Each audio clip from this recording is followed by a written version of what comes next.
In the early 2010, it seemed like Beats was dominating the headphone space, and was all.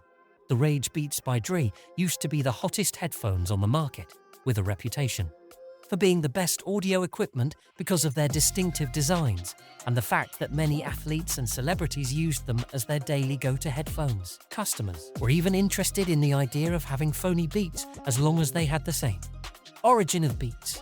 Let's go back and examine what led to the creation of Beats by Dre before discussing the company's demise. The headphones that every person and their mother wished they had. Renowned hip-hop producer Dr.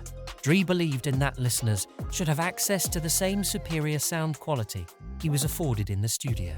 This was back when people listened to music with crappy Apple earphones or on some crappy speaker, both of which wouldn't help the user's experience. Thus, he collaborated with music business titan Jimmy Iovine to launch Beats by Dre so that they build headphones that be near the quality of what he experienced in the studio. Their objective was straightforward: make headphones that enable users to hear all of the music, not just a shell of what it really was. Although the audio performance of Beats by Dre headphones was never as good as that of the high-end headphones used for gaming, music production, or even video editing, Beats by Dre headphones gained popularity due to their stylish design and attractive appearance when worn by customers. This occurred as a result of the company realizing that no one would want to wear or use expensive headphones in public, or on a daily basis if they did not look good. The hype. Most of the hype around the headphones wasn't actually around the headphones themselves or the audio performance by any regard. It gained a lot of notice when Dre and his business associate made use of all of their celebrity connections to begin creating buzz about the product. This even went so far as to provide the 2008 American Olympic team with a pair of headphones from Beats to Rock. Additionally, Dre gifted brand new, specially constructed pairs to David Guetta, Nicki Minaj, Justin Bieber, LeBron James, and Zedd. This extended beyond simple headphones, as famous people like Lady Gaga were given custom earbuds with diamond encrustation. The interesting thing to know about this is that Dr. Dre made sure the headphones were supplied to each of these well-known performers right before their big performance. In summary, this marketing strategy was successful since nearly all well-known musicians wore Beats headphones, inspiring customers to purchase them in order to emulate their heroes, favorite athletes, and celebrities. This was better than most ads, which are just skipped over and ignored. This take felt more fresh and new, and not like other forced celebrity endorsements. While not the greatest by today's standards, customers believed Beats headphones were superior to other headphones because they had more bass than other earbuds and headphones back then. Throughout it all, Beats rose to the top of consumer recommendations worldwide and accounted for at least 70% of the market for high-end headphones. Another thing that they did well is leave a good mark on the consumer with better packaging and headphone design than most competitors, if even was any at the time. Beats expanded beyond merely headphones. The business began incorporating Beats audio onto laptops and mobile devices. The Beats audio emblem may have caught your eye if you possess an HP laptop, but while it gives the laptop an upscale appearance, the sound quality remained largely unchanged. In addition, HTC began to dominate the smartphone market with Beats audio. There was also the Beats Pill. The company's first product release that had nothing to do with headsets was the Beats Pill released in. With a curved shape and a capsule-based construction, this stylish and portable speaker connected to other devices via Bluetooth. The Beats Pill 2, which included a connection for charging other USB devices and a longer battery life, was released in 2013. Moreover, pills could be paired together using near-field communication NFC to play the same music concurrently on left and right stereo channels or separately on other devices. They even launched Beats Music, a music subscription service that functions similarly to what Spotify and Apple Music do now. The end. The acquisition of Beats by Apple in 2014 may have seemed like a positive move at the time, but it was the beginning of the end for Beats. After this acquisition, Apple came under fire from various quarters, questioning why a luxury tech firm like Apple would spend billions of dollars on Beats, a premium headphone manufacturer. Bear in mind that this was their biggest acquisition at the time and still is to this day. And when most people saw this, they were hoping that it would be a collab or a joint venture with Apple. but in reality they had no intention of collaging with Beats, fully promoting or releasing new Beats products.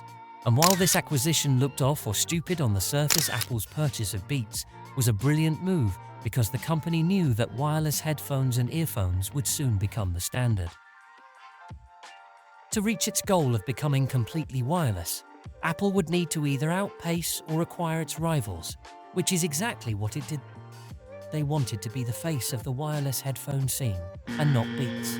They knew that they had to bury Beats instead of collating with them and having joint ventures. Apple is presently the biggest retailer of audio equipment, with AirPods accounting for the majority of these sales. The reason why you hardly ever see people wearing Beats headphones is that Apple never intended to produce more Beats products. Instead, they dissected Beats to figure out what made them function, and used that knowledge to create a line of wireless headphones and earphones that eventually succeeded. These days, it seems like everyone is talking about how much anticipation there is around getting AirPods, and Beats are just relegated to nothing more than a piece of 2010s nostalgia. Products that could compete with the Apple headphone and speaker line were discontinued, like the Beats Pill, the Beats Pro, and several other cancelled designs. This extended beyond wireless devices, as you can remember before Beats had made their own streaming platform called Beats Music. And back in the day, it was one of the best music apps, rivaling the likes of Spotify. It also had the perk of being made a renowned musician, and unlike Spotify, it was better at helping people find new music or different sounds, unlike now where most music apps just recommend you the same sounds and artists that have the same style. The Beats Music app was better at helping people find good and new music, either by upcoming or established artists, and it also had custom playlists. Both of the two apps were blowing up at the time, Spotify with 140 million. Spotify and Beats Music were far better than what Apple had with iTunes, where you had to pay for an individual song or album. And just like before, Apple wanted to be the face of music streaming and didn't want Beats Music to be that. So they had merged with Beats Music to become Apple Music, because unlike iTunes, you don't have to convince people to buy individual song, and instead just subscribe to the service. Apple realized that it was too late to create their own streaming platform, so just copied the engine and beginning recommendation feature and integrated it with their app Apple Music. Essentially just rebranding the app and adding Apple's signature design language, and shut down Beats. The name is just Beats Music, but taking out the Beats part. But not to worry, Beats subscribers could seamlessly transfer their Beats subscription to an Apple Music subscription. And I think this whole choice was the final nail in the coffin. Conclusion. In conclusion, the acquisition of Beats was one that seemed weird in the start, but was inevitable, as Apple knew that they would face an uphill battle if they got bigger. So they acquired them and phased them out so that they could be the face of tech in the audio world, which is the biggest reason that Beats never got as popular again. And it worked. When walk around, you'll see people with AirPods in the gym or the street.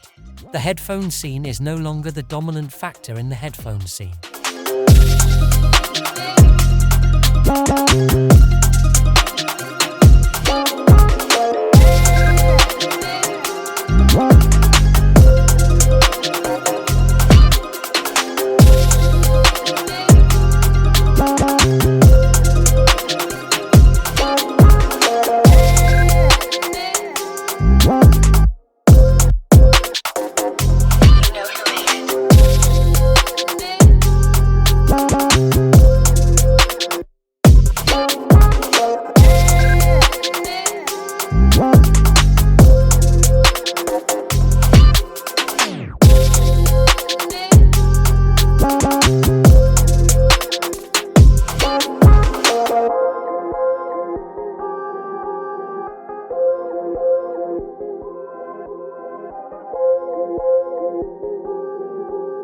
You know who made it.